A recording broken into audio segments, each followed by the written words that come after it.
To deal with the reality of this scientific publication system, we first need to look at how it actually operates. We have to pull back the curtains and look at the data of what happens behind closed editorial doors.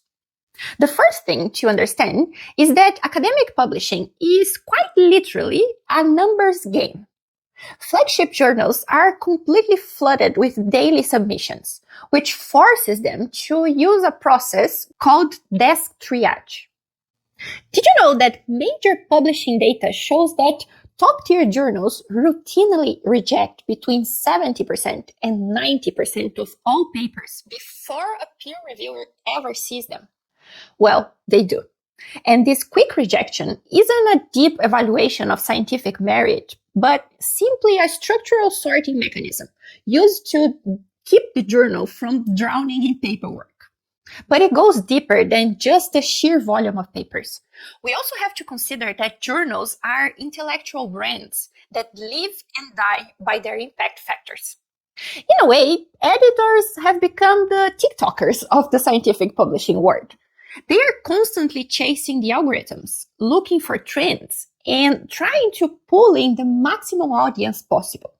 Because of that pressure, they are highly incentivized to select papers that promise immediate and explosive citations across the field, which means that a perfectly sound, beautifully executed study can be rejected simply because it covers a slow-burning niche topic instead of the hyped topic of the moment.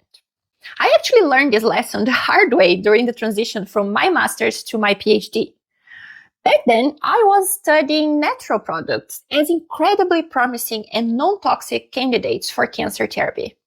But as we began planning my PhD project, my supervisor and I had to face the reality of the field and decided to find a way to combine our original work with nanomedicine. The core science didn't change. Our decision was simply because nanomedicine was the massive trend of the moment. We knew that wrapping our ideas in the hyped fashion cover of the day was the only way to unlock funding and actually catch the eye of higher impact journals. And even if your study fits the trending topics, sometimes an editor might turn you down simply because they have already filled their thematic quota for the year. So sometimes a rejection is simply a strategic business decision for the journal, not a moral judgment on your capabilities as a researcher or the quality of your study. It is important to understand the game you are playing when you are trying to publish a paper.